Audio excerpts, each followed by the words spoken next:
is Oxford for me? So you might be asking yourself that question if you are considering applying to Oxford but you're not sure. Maybe you have applied and you've got an offer but you're not sure whether to accept it. Maybe you have accepted your offer and you're about to start at Oxford but you're very apprehensive about it. Either way, I hope that this video can help paint a bit of a picture of what you can expect. Also, quick disclaimer, I wanted to clarify that, of course, I'm not saying that any one university is better than another, or that, you will have a better experience at Oxford than anywhere else.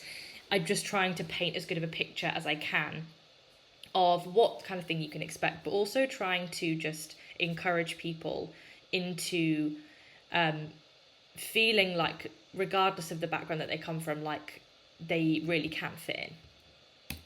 Okay, first things first. I would genuinely say that whether or not Oxford is for you has nothing to do with your background and everything to do with your passions. So the only sort of big piece of criteria that really matters when you're applying to Oxford is, first of all, whether or not you are good at your subject. You have to get good grades in your subject, that goes without saying. But also whether or not you love your subject, whether you work hard at your subject, that you're curious. So your relationship with the subject that you're applying for is the only thing that really matters. And one of the main reasons for that really is that when you do your interviews for Oxford, the people that interview you are the tutors that, were you to get accepted, would actually probably be tutoring you personally. So almost selfishly, these people don't want to offer a place to somebody who week on week is going to bore them. They want to sit down and have tutorials with somebody, and tutorials being the one-on-one classes that take place at Oxford and Cambridge. They don't want to offer a place to somebody who isn't going to be interesting to have tutorials with. They want to talk to somebody who has new ideas. They want to talk to somebody who's interested in the subject. They want to talk to somebody who might even make them rethink something, or make them think about something in a way that they haven't thought about before. And so I think it's really important to bear that in mind when you're thinking about the sort of person who fits in Oxford, is just a person who is gonna engage their tutors in interesting conversations about the subject that you're both passionate about. So yeah, I mean, hopefully just that fact helps people to sort of feel encouraged in the fact that regardless of sort of where you come from, if you really, really love the subject you're applying for and you're good at it, there is absolutely no reason why you can't do really well and really enjoy the experience. Secondly, there are more than 30 different colleges with their own identities. So it's completely understandable that you might be feeling a bit intimidated by the idea of being somewhere like Oxford. You might be worrying that socially you won't fit in. So maybe you're thinking, okay, academically, I think I could do well, but socially, I don't know. Is it going to be for me? Am I going to fit in? And I think it's really important then to realise that because there are so many different colleges, you can really tailor your experience to what suits you. So you will probably already have an idea of the fact that Oxford, Cambridge and Durham are collegiate universities, meaning that you live and you eat and you socialise, and sometimes you do classes within your college, and often you have a lot of different centralised activities as well. But the collegiate system basically allows there to be lots of different kind of sub-identities within the university. So if you're somebody who's a little bit worried about the private school, state school kind of split of different colleges, or you might be worried that you're going to end up in a college where everybody went to a private school and maybe you didn't, and you might find that a bit awkward. One thing that I will say, first of all, is that it's not something that I necessarily notice so much. So I think once everybody arrives and gets stuck in and socializes and makes friends and starts having a laugh, those kinds of distinctions do tend to diminish and sort of matter less than maybe it feels like they will. But I can see how that can still be something that maybe slightly worries people. And so it's worth noting that there are colleges where there are a high proportion of students within that college who went to private school, but there are also colleges where the percentage of people that went to a state school is actually much, much, much higher than the percentage of people that went to private schools. So you can, if that's something that, is something that you're maybe concerned about, it's definitely something that you can make a college choice based on that. And then just beyond that, every college has its own really unique identity. Some colleges are known for being great at sport. Some colleges are known for having particular political affiliations. So, for example, there is a college that is known for being very, very left-wing. And so if that's something that you really resonate with, that you might be drawn to applying to that college. Colleges that are really known for their music offering, colleges that are really old, colleges that are new, colleges that have amazing bars, colleges that are known for having great food. So you can really, really go to the open day and look around and really get a feel for, okay, what sort of experience am I after? What kind of thing socially is going to fit me? And there are so many different options. Next, Oxford is a lot of work. And I think this sort of goes without saying, but I think sometimes people don't necessarily realise that not only is Oxford a prestigious institution, great facilities, whatever, it is, and I'm speaking mainly from the perspective of a languages student, but it is typically of a higher workload than a lot of other universities in the UK at a bachelor's level. So the expectations are really high, the workloads are really large. Again, that's not something to sort of scare you, but if it is something to be aware of, that there is a lot of work to do, that there is pressure. And that's also amplified by the fact that terms are only 8 weeks long.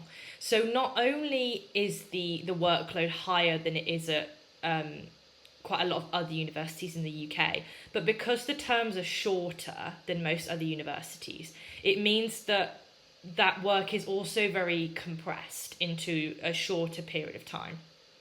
But that said, if you are passionate about your subject and you're good at your subject, for the most part, you will really enjoy this. There will be moments where you get stressed. There will be moments where you think, I really don't know how I'm going to get all this work done.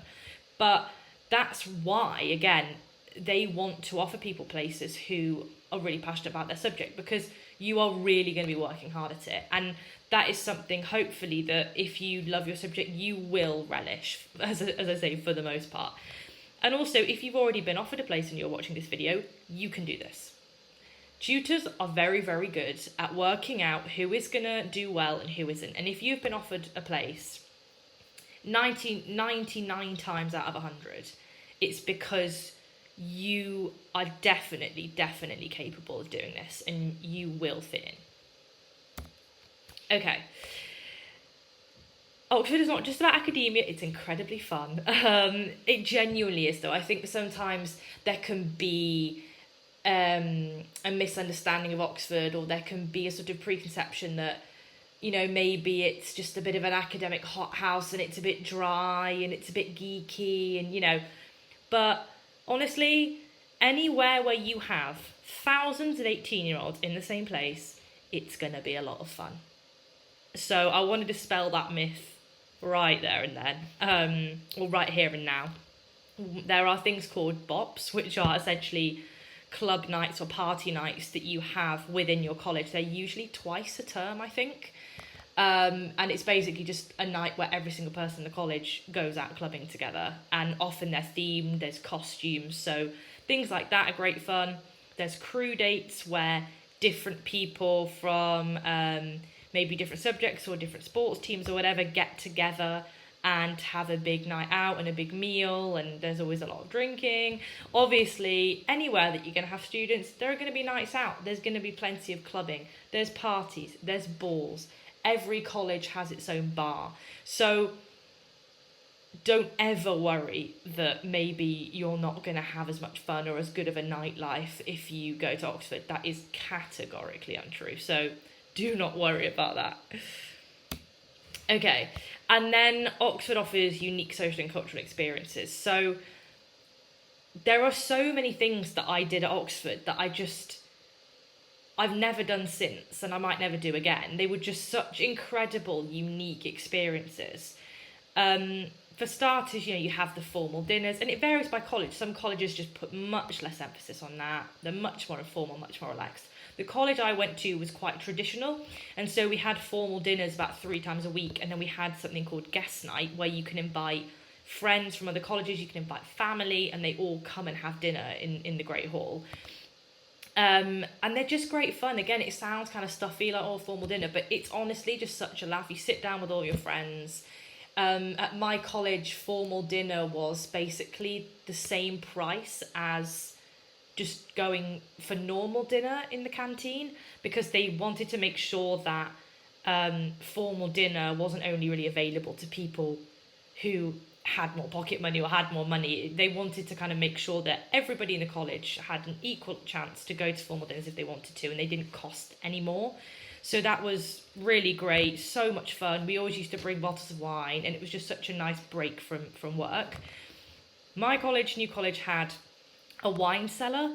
It was actually the only college in Oxford to have a wine cellar, but it was just really cool. 2 students who were just kind of interested in doing it were responsible for running the wine cellar, getting the stock in, and then before formal dinners, instead of you having to go to Tesco and get a bottle of wine, you would go down to the wine cellar and just grab a bottle of wine from the students running it downstairs, and then it would be sort of added on to your just your student account. And so that was really interesting. And then my college also had a great choir, so the New College choir was amazing, and they did evensong evensong services every evening in the chapel. So if you wanted to go to them and you just wanted a break from studying, why not go and sit in the chapel and just listen to some beautiful singing? And I'm not religious at all, but again, it was just such a unique thing that I was able to do that every night. I've put endless rowing. If you're interested in rowing, there's no end of opportunities for rowing. I never really was. But yeah, this is just a short list of all the things. I mean, there's so many other things, musical concerts, all sorts of different sports, just so many things that you can do that just feel like such a privilege, but they don't actually, necessarily cost you any more to be able to get involved in these things. And then finally, I would just say Oxford give you skills that you'll value in every aspect of your life. So I think what I have personally got most from Oxford isn't the language skills. So obviously I studied languages. The thing that I benefited from most was the transferable skills. And I know sometimes that's a phrase that's mentioned quite a lot, transferable skills. What does that mean? But it was dealing with high workloads, communication skills and tutorials, and critical thinking that really set me apart when I went to apply to jobs. And it wasn't just what I learned from my specific subject, the fact that I learned to speak German and I learned to speak Italian and I learned a load about literature. That was great, but if anything, that was the least important part of what I gained from it. So just starting with high workloads, it's such a great skill to learn, to be able to manage expectations and pressure like that. Being able to structure your time to get all of this work done is a really important skill to learn. Whatever you're going to do in life, especially if you're going to go into a high pressure career, it's such a valuable thing to learn to do and to learn to juggle.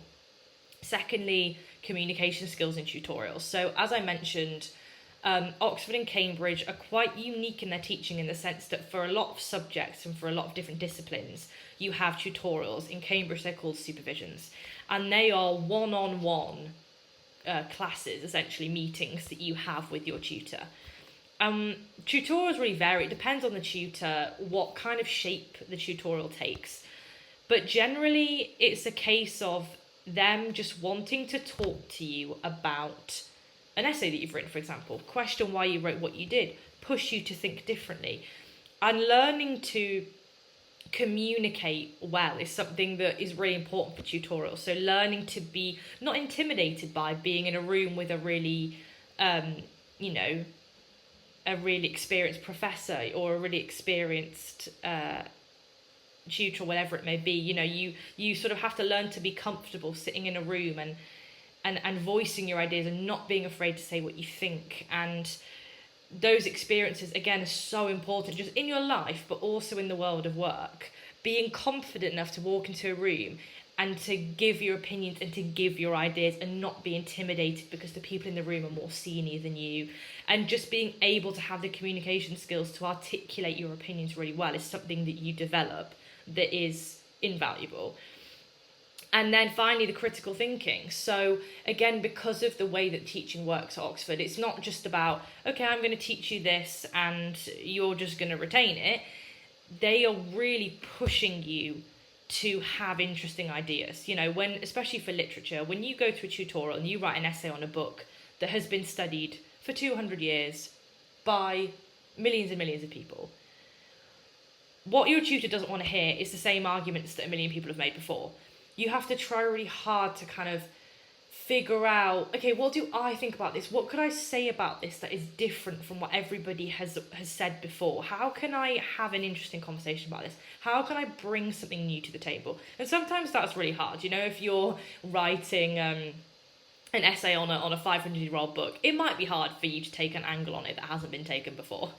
But I think just the critical thinking that you have to apply to all of the work that you do is something, again, that stands you in such high stead. And when I went to work in finance in London, it was genuinely my critical thinking abilities that set me apart from other people. It was the fact that even though what I was doing was completely different, it was the same skills. I was being given a business or a company, and I had a few days to find out as much as I could about that company and analytically work out what an investor was going to want to understand about this company. And that required me to think really critically and really think on my feet about how this company works, what is important, what's interesting, what isn't.